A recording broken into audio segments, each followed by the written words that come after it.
5-ാം അധ്യായം 13-ാം വാക്യം. നിന്റെ സന്തതി സ്വന്തമല്ലാത്ത ദേശത്ത് 400 സംവത്സരം പ്രവാസികളായിരുന്ന ആ ദേശക്കാരെ സേവിക്കും. പുറപ്പാട് 12:40. ഇസ്രായേൽ മക്കൾ മിസ്രൈമിൽ കഴിച്ച പ്രവാസം 430 സംവത്സരമായിരുന്നു. 30 സംവത്സരം കൂടുതലായതെങ്ങനെ?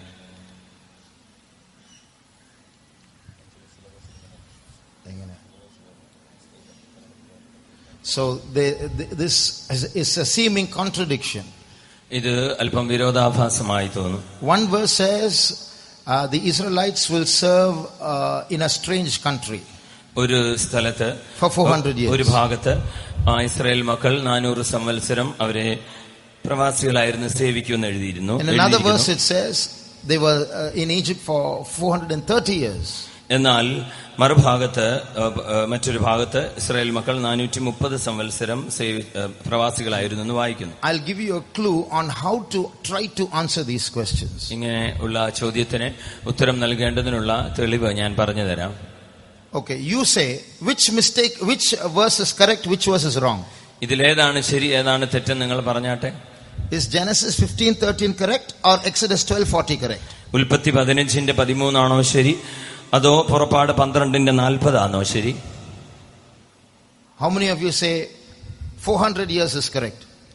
400 ആണ് ശരിയെന്നുള്ളവർ കര ഉയർത്തിയാട്ടെ. How many of you say 430 is correct? ഇനി 430 ആണെന്ന് ശരിയുള്ളവർ കര ഉയർത്തിയാട്ടെ. Yeah, I know what you are trying to say. ഇപ്പോൾ നിങ്ങൾ എന്താണ് ഉദ്ദേശിക്കുന്നതെന്ന് എനിക്ക് ഏറെക്കുറെ മനസ്സിലായി. Better not to answer than give a wrong answer, isn't it? ഇപ്പോൾ ഉത്തരം നൽകാതിരുന്നിട്ട് തെറ്റായ ഉത്തരം നൽകണം. അല്ലല്ല, it is better not to give an answer than to give a wrong answer. ഒരു തെറ്റായ ഉത്തരം നൽകുന്നതിനേക്കാൾ നല്ലത് answer പറയാതിരിക്കുന്നതാണല്ലോ. Okay, you all say which is correct? Genesis 15:13, that is one, or Exodus 12:40, that is two. Which is correct? ഉൽപ്പത്തി 15:13 അത് ഒന്ന്, അടുത്തത് പുറപ്പാട് 12:40 അത് 2. ഇതിലേത് ശരി?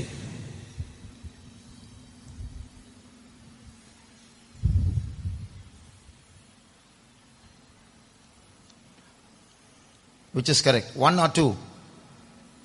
Those who say one is correct, put up your hands. Maybe you are hearing these verses for the first time. ഈ വാക്യങ്ങൾ ആദ്യമായിട്ടാണോ കേൾക്കുന്നത്? Those who say both are correct, put up your hands. ഇനി രണ്ടും ശരിയാണെന്നുള്ളവരൊന്ന് കര ഉയർത്തിയാട്ടെ. Not bad. At least now some 4 or 5 hands went up. ഇപ്പോഴെങ്കിലും 4-5 കരം ഉയർത്തിയല്ലോ. That's the answer. Both are correct. രണ്ടും ശരിയാണ്. How can 400 and 430 be correct? അങ്ങനെ നോക്കുമ്പോൾ എങ്ങനെയാണ് 400-ഉം 430-ഉം ശരിയാകുന്നത്? So you have to look for a reason there. അപ്പോൾ അതിനൊരു കാരണം അന്വേഷിക്കേണ്ടിയിരിക്കുന്നു. Exodus 12:40 says the Israelites were in Egypt for 430 years. പുറപ്പാട് 12:40 പറയുന്നു ഇസ്രായേൽ മക്കൾ മിസ്രൈമിൽ ആയിരുന്ന സംവത്സരം 430 ആയിരുന്നു. But in Genesis 15:13 it says they will serve for 400 years. എന്നാൽ ഉൽപ്പത്തി 15:13 വായിക്കുന്നത് അവർ 400 സംവത്സരം ആ ദേശക്കാരെ സേവിച്ചു. That means 30 years they were free. അതിന്റെ അർത്ഥം 30 വർഷം അവർ സ്വതന്ത്രരായിരുന്നു. They were in Egypt but they were free. They were not slaves. അവർ മിസ്രൈമിൽ തന്നെ ആയിരുന്നു, പക്ഷേ അവർ 30 സംവത്സരം സ്വതന്ത്രരായിരുന്നു. So the slavery was 400 years. ആകയാൽ മുഴുവനും നോക്കിയാൽ ഈ അവരുടെ അടിമത്വം 400 വർഷമാണ്. But the staying was 430 years. എന്നാൽ അവിടെ അവർ മുഴുവനുമായി താമസിച്ചത് പാർത്തത് 430 വർഷം. Next question.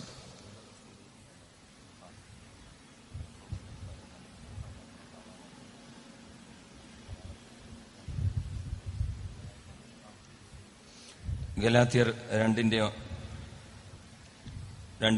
എനിക്ക് ലഭിച്ച കൃപ അറിഞ്ഞുകൊണ്ട് തൂണുകളായി എണ്ണപ്പെട്ടിരുന്ന യാക്കോബും കേഫാവും യോഹന്നാനും. ഇവിടെ പറഞ്ഞിരിക്കുന്ന കേഫ പത്രോസ് അപ്പോസ്തലനാണോ അതോ മറ്റൊരു വ്യക്തിയാണോ?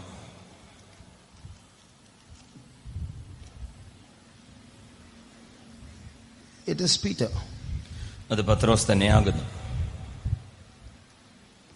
So I don't know if you want. It is Peter because it's Peter, James and John. They are the three there. അത് പത്രോസും യാക്കോബും യോഹന്നാനുമാകുന്നു തൂണുകളെന്ന് പറയപ്പെട്ടിരിക്കുന്നു. അടുത്ത ഒരു ചോദ്യം, ദുർചിന്തകൾ എങ്ങനെ മാറ്റുവാൻ കഴിയും? How do I get rid of evil thoughts? എങ്ങനെ ദുർചിന്തകളെ മാറ്റുവാൻ കഴിയും? It's a small question but the answer is a big answer. അതൊരു ചെറിയ ചോദ്യമാണ്, ഉത്തരം വളരെ വലുതാണ്. It varies from person to person. അത് ഓരോ വ്യക്തികൾ തമ്മിൽ അതിന് അന്തരമുണ്ട്, വ്യത്യാസമുണ്ടാകും. One person can overcome evil thoughts in one night, but another person it might take a lifelong process. ഒരു വ്യക്തിക്ക് ചിലപ്പോൾ ഒറ്റ രാത്രി കൊണ്ട് തന്നെ ഈ ദുർചിന്തകളിൽ നിന്ന് വിടുതൽ ലഭിച്ചേക്കാം. പക്ഷെ മറ്റൊരു വ്യക്തിക്ക് ജീവിതകാലം മുഴുവൻ അതിനുവേണ്ടി ചെലവഴിച്ചേണ്ടി വന്നേക്കാം. So there are many factors. ആകയാൽ പല കാര്യങ്ങൾ അതിന് പിന്നിലുണ്ട്. It depends on, whether your evil thoughts are obscene, vulgar or sexual thoughts, or whether they are violent thoughts.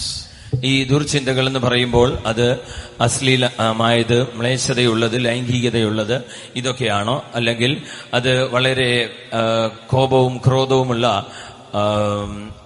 ആക്രോശപരമായ കാര്യങ്ങളാണോ? ഇത് രണ്ടിനെ ആശ്രയിച്ചിരിക്കും.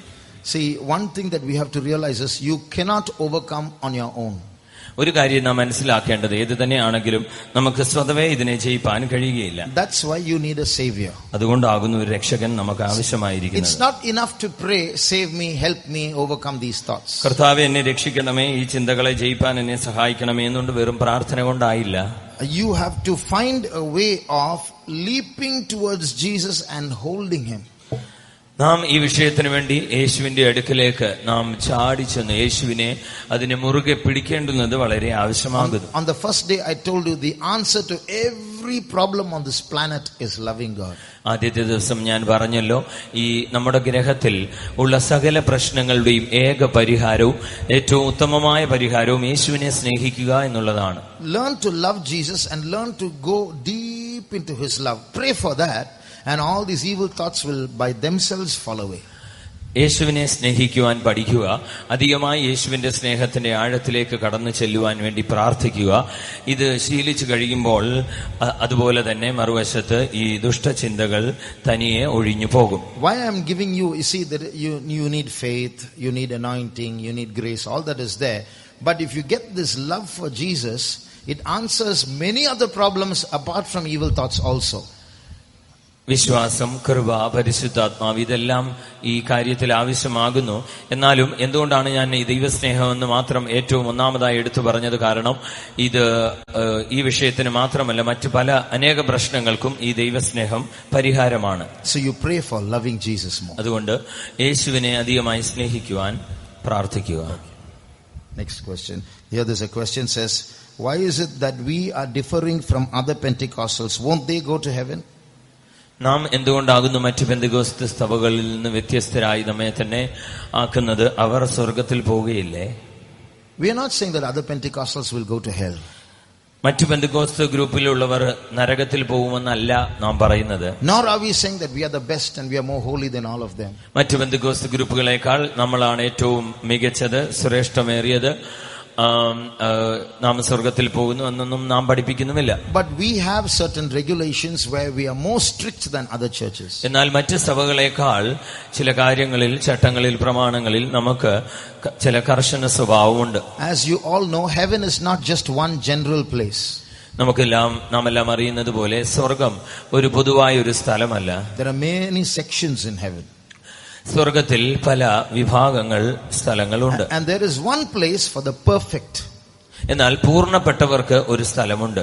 So to go there you have to be very strict. എന്നാൽ ആ സ്ഥാനത്തേക്ക് എത്തിച്ചേരേണ്ടതിന് വളരെ കാർക്കശ്യ സ്വഭാവമുള്ളവരായി നിലനിന്നേ മതിയാകും. If you want to go to some corner of heaven, that's enough for me, then you can live a loose life. സ്വർഗത്തിൽ ഏതെങ്കിലും ഒരു മൂലയിൽ ചെന്നാൽ മതി എന്നുള്ളവർ അതിൻ്റെതായ വിധത്തിൽ ജീവിച്ചാൽ മതിയാകും. But we are preaching and ministering so that we can become the bride. That's the perfect group of people. എന്നാൽ നാം പഠിപ്പിക്കുന്ന ഉപദേശവും നമ്മുടെ നിയമങ്ങളുമെല്ലാം ഏത് വിധേനയും യേശുക്രിസ്തുവിന്റെ മണവാട്ടിയായി തീരണമെന്നുള്ളതാകുന്നു. അവളാകുന്നു പൂർണ്ണത. If you want to run and win in your race in your school athletics meet, നിങ്ങളുടെ സ്കൂളിൽ നടക്കുന്ന ഒരു അത്ലറ്റിക് മീറ്റിൽ നിങ്ങൾ ഓടി സമ്മാനമെടുക്കണമെങ്കിൽ you can sleep 8 hours a day, you can have ice cream every day. 8 മണിക്കൂർ ദിവസവും ഉറങ്ങാം, എല്ലാ ദിവസവും ഐസ്ക്രീമും കഴിക്കാം. But if you're going to win in the Olympics for 100 meters, you ask those athletes, they'll be very strict in their diet. എന്നാൽ ഒളിമ്പിക്സിലുള്ള ഓട്ടപന്തയത്തിൽ അവിടെ ഓടുന്നവരോട് നിങ്ങൾ ചോദിച്ചു നോക്കിയാൽ ഇങ്ങനെയുള്ള കാര്യങ്ങളിൽ അവർ വളരെ കർശനമുള്ളവരായിരിക്കും. So that's why we want to run so that we may obtain. We want the best, and so we are strict with ourselves. ആകയാൽ ഇതിന്റെ ഉത്തരം എന്നത് നാം ഏതു വിധേനയും ആ വിരുദ് പ്രാപിപ്പാൻ വേണ്ടിയാണ് ഓടുന്നത്. അതുകൊണ്ട് നാം ഈ തിരുവചന നിയമങ്ങളിൽ ഉപദേശങ്ങളിൽ കർശന സ്വഭാവമുള്ളവരായിരിക്കുന്നു. Okay, next. Please don't want any more questions. This is enough. ദൈവം എല്ലാവരോടും തന്റെ ശബ്ദം കേൾപ്പിക്കുമോ? എല്ലാവരും ദർശനങ്ങൾ കൂടെ കൂടെ കാണുമോ?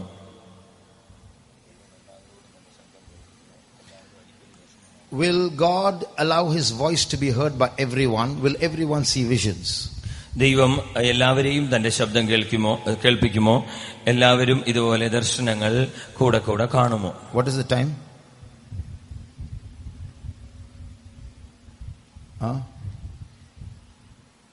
Someone tell the time. What's the time?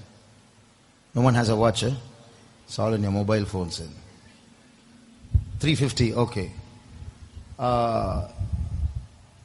Now, when I asked you what is the time, you looked at the watch and the watch spoke to you.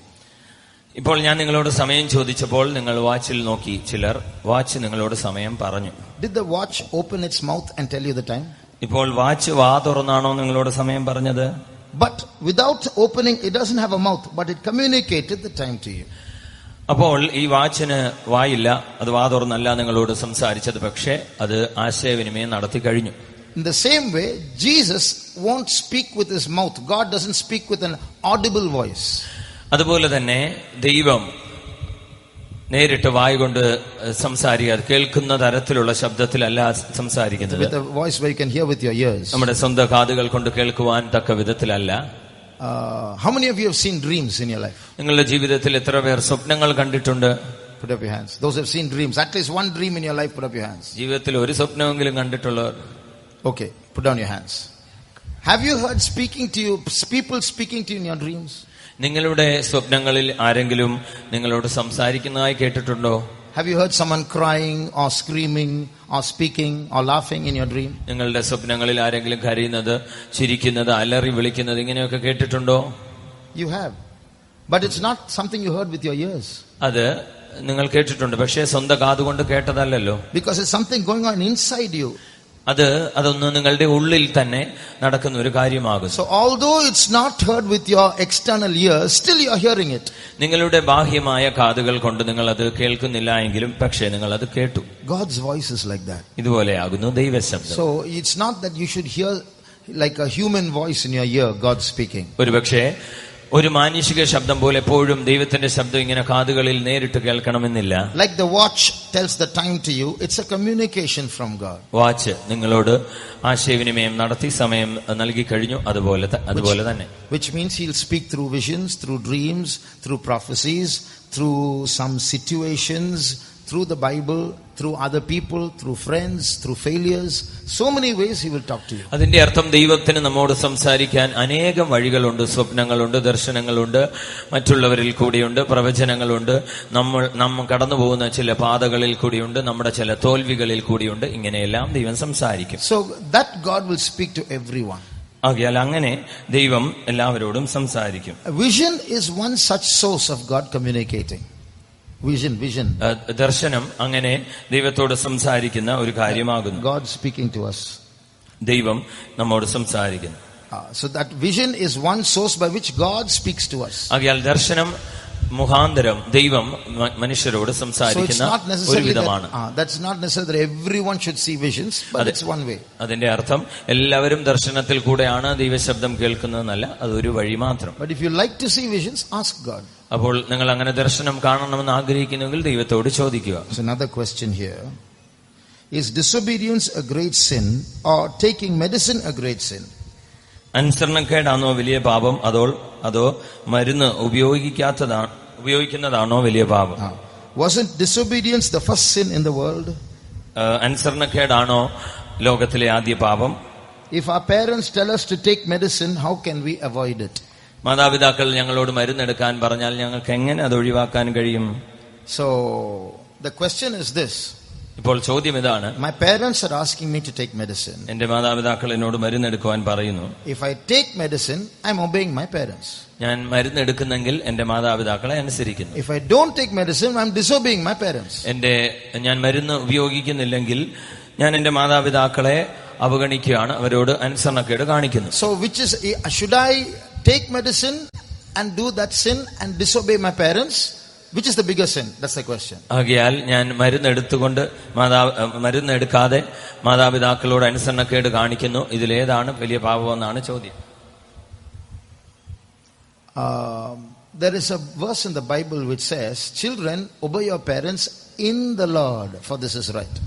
വേദപുസ്തകത്തിൽ ഇപ്രകാരം ഒരു വചനമുണ്ട്, കുഞ്ഞുങ്ങളെ മാതാപിതാക്കളെ കർത്താവിൽ അനുസരിപ്പിൻ.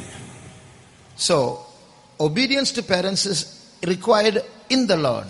ആകയാൽ മാതാപിതാക്കളോട് ഉള്ള അനുസരണവും ക്രിസ്തുവിൽ കർത്താവിൽ മാത്രം മതി. There are smoking dads and drinking dads who teach their children how to smoke and drink also. So I have to obey my parents. അപ്പോൾ ചില പുകവലിക്കുന്ന മദ്യപിക്കുന്ന ചില അപ്പന്മാരുണ്ടല്ലോ, അവർ തങ്ങളുടെ കുഞ്ഞുങ്ങളെ അതൊക്കെ പഠിപ്പിക്കണമെന്ന് വെച്ചാൽ അപ്പോ അത് ചെയ്തില്ലെങ്കിൽ അതും അനുസരണക്കേടല്ലേ? So we can't just obey our parents in everything. അപ്പോൾ അതിന്റെ അർത്ഥം ഇങ്ങനെയുള്ള എല്ലാ കാര്യങ്ങളിലും മാതാപിതാക്കളെ അനുസരിപ്പാൻ കഴിയുകയില്ല. So if you are in a tight corner where you are forced to obey your parents, you pray to Jesus and ask for a situation out of it.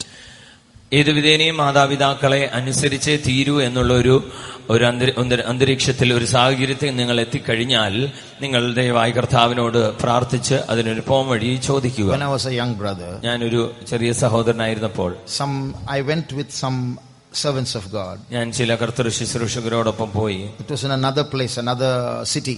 അത് മറ്റൊരു പട്ടണമായിരുന്നു. So then the worker brothers got an idea. അപ്പോൾ ശുശ്രൂഷകനായ സഹോദരന് ഒരു idea ഉണ്ടായി. There was a temple there which is a tourist spot. അവിടെ ടൂറിസ്റ്റുകൾ ചെല്ലുന്ന ഒരു അമ്പലമുണ്ട്, ക്ഷേത്രമുണ്ട്. So they said, we'll go and see the temple. നമുക്കൊന്ന് പോയി ആ അമ്പലം കണ്ടാലോ? I was only servants of God going to see the temple. ഉടനെ ഞാൻ ചിന്തിച്ചു, കർത്താവിന്റെ ശുശ്രൂഷകർ പോയി ക്ഷേത്രം കാണാനോ? But they are senior to me, so I can't give them Bible study, isn't it? എന്നാൽ അവര് എന്റെ മൂത്ത ശുശ്രൂഷകരായിരുന്നു, അതുകൊണ്ട് അവർക്ക് പ്രത്യേകിച്ച് വേദപാഠം എടുക്കാൻ എനിക്ക് കഴിയില്ലല്ലോ. So I prayed. ഞാൻ ഉടനെ പ്രാർത്ഥിച്ചു, Lord, this should not happen. കർത്താവേ, ഇത് സംഭവിക്കരുത്. So there's one believer brother who was taking us to the temple. ഞങ്ങളെ ആ ക്ഷേത്രത്തിലേക്ക് കൊണ്ടുപോകാൻ കൂടെ വന്ന ഒരു വിശ്വാസി സഹോദരനുണ്ട്. He said, brother, please come to my house and pray and then we'll go there. അപ്പോൾ താൻ പറഞ്ഞു, ഞങ്ങളുടെ വീട്ടിൽ വന്നൊന്ന് പ്രാർത്ഥിച്ചിട്ട് നമുക്കെല്ലാം പോകാം. So they went to the house. അവരെല്ലാം ഞങ്ങൾ വീട്ടിൽ പോയി. We started singing one song. ഞങ്ങൾ ഒരു പാട്ട് പാടി. Anointing came. ഒരു അഭിഷേകം വന്നു. 5 minutes prayer went on for 45 minutes. It became too late to go to the temple. Program was cancelled. 5 minute പ്രാർത്ഥന, 45 മിനിറ്റ് ദീർഘമായി പോയി, സമയം പോയി കഴിഞ്ഞു. അതുകൊണ്ട് ക്ഷേത്രത്തിൽ പോക്കും തീർന്നു. See how God opened a way. എങ്ങനെ ദൈവം വഴി തുറന്ന് നോക്കുക. Should I disobey the servants of God or obey go to the temple? There's no question like that. ഞാൻ എന്റെ മൂത്ത ശുശ്രൂഷകരെ അനുസരണക്കേട് കാണിച്ചോ? ഇല്ല. അവരെ അനുസരിച്ച് ക്ഷേത്രത്തിൽ പോയോ? അതുമില്ല. There's no question like this. Should I obey the servants of God or should I go to the temple? ഞാൻ കർത്താവിന്റെ ശുശ്രൂഷകരെ അനുസരിക്കണോ, ക്ഷേത്രത്തിൽ പോകണമോ എന്നൊരു ചോദ്യമേ ആവശ്യമില്ലാതെ വന്നു. You pray. God knows our heart. We want to stand for the truth. God will make a way out. സത്യത്തിന് വേണ്ടി നിൽക്കണമെന്നുണ്ടെങ്കിൽ ദൈവം നമ്മുടെ ഹൃദയം നല്ലവണ്ണം അറിയുന്നു. Okay, next question.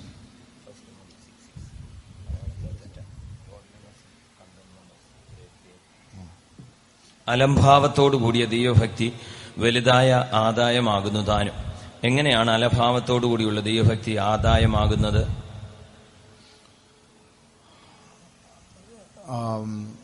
See, what is contentment? എന്താണ് തൃപ്തി എന്ന് പറയുന്നത്? There are people in this world who earn 5,000 a month and they are satisfied. There are people in this world who earn 50,000 a month and are dissatisfied. ഈ ലോകത്തിൽ 5,000 രൂപ സമ്പാദിച്ച് സംതൃപ്തി അടഞ്ഞിരിക്കുന്നവരുണ്ട്. എന്നാൽ അതേസമയം തന്നെ 50,000 സമ്പാദിച്ചിട്ട് യാതൊരു തൃപ്തിയുമില്ലാത്തവരുമുണ്ട്. So first we must learn, before asking God, give me a good job according to my studies, give me a good job with a fat salary, before asking all that, first we should learn contentment. Be satisfied with what God gives you. ആകയാൽ നല്ല ജോലി വേണം, നല്ല ശമ്പളം വേണം എന്നൊക്കെ ദൈവത്തോട് ചോദിക്കുന്നതിന് മുമ്പേ ഉള്ളതുകൊണ്ട് തൃപ്തിപ്പെടാൻ നാം ദൈവത്തോട് ചോദിക്കണം, പഠിക്കണം. 2 beggars went to a shop. 2 ഭിക്ഷക്കാർ ഒരു കടയിലേക്ക് ചെന്നു. Both of them asked for a glass of water. രണ്ടുപേരും ഒരു ഗ്ലാസ് വെള്ളത്തിനായി ചോദിച്ചു. The shopkeeper, he took 1 glass of water, poured half into the other glass, gave them half glass each. കടക്കാരൻ ഒരു glass വെള്ളം എടുത്ത് അതിൽ പകുതി മറ്റേ ഗ്ലാസ്സിൽ ഒഴിച്ചിട്ട് രണ്ടുപേർക്കും പകുതി വെള്ളം വെച്ച് കൊടുത്തു. Both the beggars got half glass each. ഇപ്പോൾ 2 ഭിക്ഷക്കാർക്കും ഓരോ ഗ്ലാസിന്റെ പകുതി വെള്ളം വെച്ചുണ്ട്. The first beggar said, half glass. ഒന്നാമത്തെ ഭിക്ഷക്കാരൻ പറഞ്ഞു, അയ്യോ പകുതിയേ ഉള്ളൂ. The second beggar said, half glass. രണ്ടാമത്തെ ഭിക്ഷക്കാരൻ പറഞ്ഞു, ഇത്രയും പകുതി വെള്ളം ഉണ്ടല്ലോ. So what is the difference? Both got half glass. ഇപ്പോൾ മനസ്സിലായോ? ഇപ്പോൾ ഇതിന്റെ വ്യത്യാസം, രണ്ടുപേർക്കും പകുതി വെള്ളമാണ് കിട്ടിയത്. The first beggar saw the top half empty and murmured. The second beggar saw the bottom half full and was grateful. ആദ്യത്തെ ഭിക്ഷക്കാരൻ ആ ഗ്ലാസിന്റെ ആദ്യത്തെ മുകൾ ഭാഗത്തെ അരഭാഗം അത് കാലിയാണല്ലോ, അത് കണ്ടുകൊണ്ട് പിറുപിറുത്തു. രണ്ടാമത്തെ ഭിക്ഷക്കാരൻ താഴത്തെ ഭാഗം അത് മുഴുവൻ വെള്ളം നിറഞ്ഞിരുന്നല്ലോ, അത് കണ്ട് തൃപ്തിയായി. So it's the way of looking at things. അതുകൊണ്ട് ഇത് കാര്യങ്ങളെ നാം വീക്ഷിക്കുന്ന പോലെ ഇരിക്കും. Even if God gives you something small, first learn to say thank you. Don't just murmur and say, what is this? ആകയാൽ ദൈവം എന്തെങ്കിലും നിങ്ങൾക്ക് നൽകിയാൽ നാം അതിനെപ്പോഴും നന്ദി പറയുവാൻ പഠിക്കുക, അല്ലാതെ ഇതെന്താണെന്ന് ചോദിക്കേണ്ട ആവശ്യമില്ല.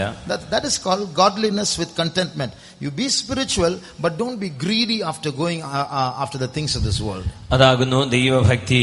അലംഭാവത്തോടുകൂടി ദൈവഭക്തി അത് തൃപ്തി ഉളവാക്കുന്നതാണ്. So there are poor people who are very spiritual. They are richer in God's sight than rich people who are not spiritual. ചില ദരിദ്രരായവരുണ്ട്, അവർ ആത്മീയതയിൽ വളരെ സമ്പന്നരാകുന്നു. എന്നാൽ ചില ധനാഢ്യന്മാരുണ്ട്, അവർ അവരുടെ ആത്മീയ ജീവിതത്തിൽ വളരെ ദരിദ്രരുമാകുന്നു. So you may not have a bank account. നിങ്ങൾക്കൊരു ബാങ്ക് അക്കൗണ്ട് ഇല്ലായിരിക്കാം, but you have faith. എന്നാൽ വിശ്വാസമുണ്ട്. And you have an anointing. നിങ്ങൾക്കൊരു അഭിഷേകമുണ്ട്. You love Jesus. യേശുവിനെ സ്നേഹിക്കുന്നു. The Bible says that is great gain. അതൊരു വലിയ ആദായമെന്ന് വേദപുസ്തകം പറയുന്നു. So you are not bothered about, I don't have an account. I don't have an account. God will supply my needs. അതുകൊണ്ട് എനിക്ക് account ഇല്ലല്ലോ എന്ന് ഓർത്ത് ഭാരപ്പെടേണ്ട, ദൈവം ആവശ്യത്തെ നിറവേറ്റും. So that is called contentment.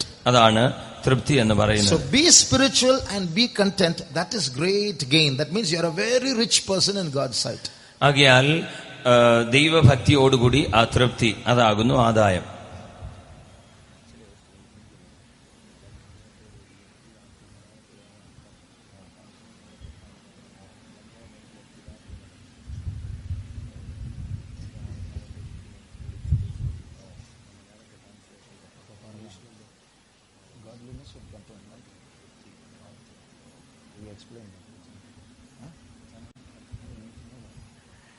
Sorry, I took the English verse and explained, but there's a translation discrepancy in Malayalam, so he will explain. ഇംഗ്ലീഷിൽ ഉള്ള വാക്യത്തിന്റെ അർത്ഥമാണ് ഞാൻ പറഞ്ഞത്. ചോദ്യത്തിലെ ഒരു കാര്യം ഉൾപ്പെട്ടിരിക്കുന്നത് അലംഭാവത്തോടുകൂടി ദൈവഭക്തി. മലയാളത്തിൽ അലംഭാവം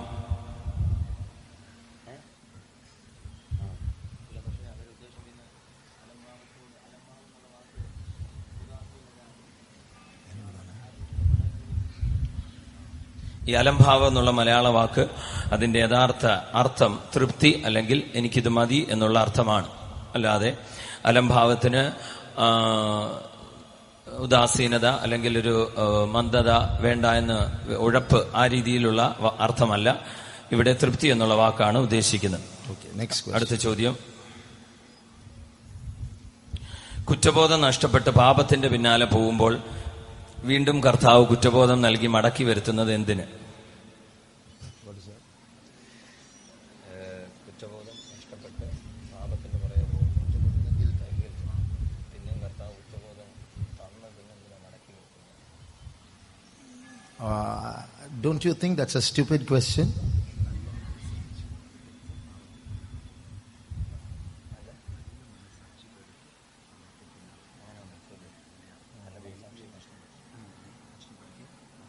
Sorry, they are rephrasing the question now. Please, kindly wait. നല്ല മനസാക്ഷി നഷ്ടപ്പെടുത്തി പാപത്തിന്റെ പിന്നാലെ പോകുമ്പോൾ പിന്നെയും ദൈവം ആ കുറ്റബോധം തോന്നിപ്പിച്ച് കൊണ്ടുവരുന്നത് എന്തിന്?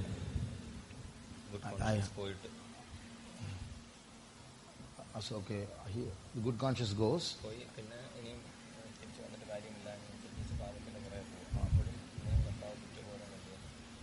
You have lost your good conscience and you're going after sin, and then again God pricks you. Why is He doing that? Is it? Because He loves you. See, when your heart is hard, you don't bother about sin. You'll do sin very easily. നിങ്ങളുടെ ഹൃദയം കഠിനമാവുമ്പോൾ നിങ്ങൾ വളരെ പെട്ടെന്ന് തന്നെ പാപം ചെയ്യുവാനിടയാകും. Some years ago I spoke to a rowdy who came to the ministry. ചില വർഷങ്ങൾക്ക് മുമ്പ് ശുശ്രൂഷയിലേക്ക് കടന്നു വന്ന ഒരു റൗഡിയോട് ഞാൻ സംസാരിച്ചു. And he was saying he had some friends who will kill and take the blood from the knife and lick it and say, very tasty. താൻ ഇപ്രകാരം പറഞ്ഞു, എനിക്ക് ചില സുഹൃത്തുക്കളൊക്കെ ഉണ്ടായിരുന്നു. അവർ ഒരാളെ പോയി കൊന്നിട്ട് അതിൽ നിന്ന് ഒരു തുള്ളി രക്തമെടുത്ത് നാവിൽ വെച്ച് എന്തോ ഒരു രുചി എന്ന് പറയും. Those are hard-hearted people. അത് വളരെ കഠിന ഹൃദയന്മാരാകുന്നു. When the heart becomes hard, you do stupid things like that.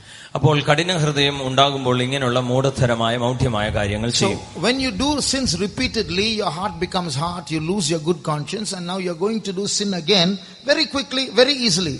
ആകയാൽ ഇങ്ങനെ കഠിന ഹൃദയം ആയി വരുമ്പോൾ വളരെ പെട്ടെന്ന് തന്നെ പാപത്തിലേക്ക് ചെന്ന് പാപം ലഘുവായി ചെയ്യുവാനിടയാകും. You know, if God is going to prick you again and bring you back, it's His mercy on you. He doesn't want you to go to hell beyond that.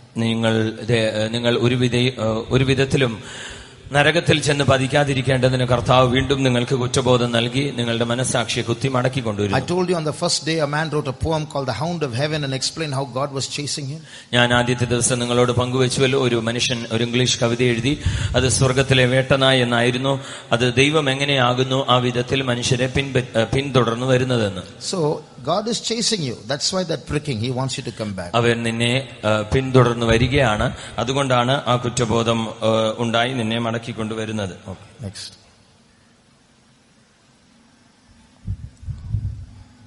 ദൈവം പറഞ്ഞു, യാതൊന്നിന്റെയും വിഗ്രഹം ഉണ്ടാക്കരുത്. പിന്നെ എന്തുകൊണ്ട് കെരൂബിനെ ഉണ്ടാക്കുവാൻ പറഞ്ഞു? The cherubim were not made for worshipping. ഈ കെരൂബിനെ ഉണ്ടാക്കിയത്, സൃഷ്ടിച്ചത് ആരാധിക്കുവാൻ, അതിനു മുമ്പിൽ വണങ്ങുവാനല്ല. The cherubim were placed in a place where no human being should go. കെരൂബ് എന്ന് പറഞ്ഞാൽ മനുഷ്യർ കടന്നു പോകാൻ പാടില്ലാത്തൊരു സ്ഥലത്താവുന്നു അത് വെക്കുന്നത്. So in the most holy place, human beings cannot go there. Nobody can see it.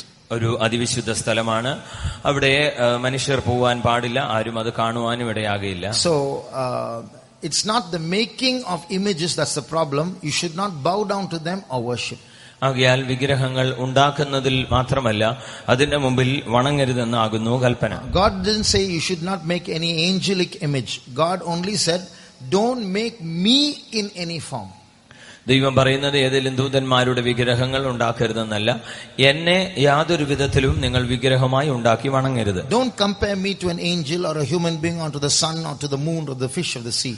എന്നെ നിങ്ങൾ ഒരു ദൂതനോ അല്ലെങ്കിൽ ഭൂമിയിലെ സൂര്യനോ മറ്റ് ഏതെങ്കിലും മീനോ മറ്റേതെങ്കിലും സൃഷ്ടികളോട് നിങ്ങൾ ഉപമിച്ച് വിഗ്രഹമായി ഉണ്ടാക്കരുത്. For example, you see those images there. ഇപ്പോൾ പുറകിൽ ചാർട്ടിലുള്ള ചിത്രങ്ങൾ കണ്ടാൽ, so that's not for bowing and worshipping. That's just for explanation. That's all. ഈ പുറകിലുള്ള ചിത്രങ്ങളിൽ അതിനെ കണ്ടു വണങ്ങുവാനുള്ളതല്ല, അത് ഒന്ന് വിവരിച്ച് പറഞ്ഞു തരുവാനുള്ളതാണ്. So in the same way, the cherubim in the tabernacles teach us some lessons. അതുപോലെ തന്നെ ഈ സമാഗമന കൂടാരത്തിലുള്ള കെരൂബുകൾ നമ്മളോട് ചില കാര്യങ്ങൾ സംസാരിക്കും. No time to explain all of that. എന്നാൽ അതൊന്നും പൂർണ്ണമായി പറഞ്ഞു തരുവാൻ സമയമില്ല.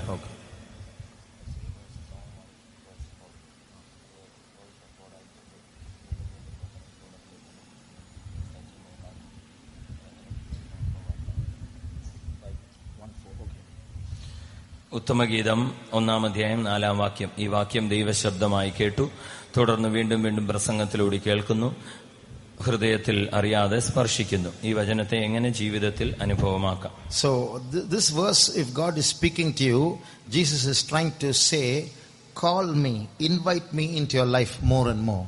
ഈ വചനം ദൈവം നിങ്ങളോട് സംസാരിക്കുന്നുവെങ്കിൽ നിങ്ങളുടെ ജീവിതത്തെ പറ്റി യേശു സംസാരിക്കുന്ന ഇപ്രകാരമാണ്: എന്നെ നിങ്ങളുടെ ജീവിതത്തിലേക്ക് ക്ഷണിക്കുക, വിളിച്ചു വരുത്തുക. In your prayer you must say, Lord, draw me, allure me. നിങ്ങളുടെ പ്രാർത്ഥനയിൽ ഇങ്ങനെ പ്രാർത്ഥിക്കണം: കർത്താവേ, എന്നെ വലിക്കണമേ, എന്നെ നിന്നിലേക്ക് വശീകരിക്കണമേ. Cause me to come after you.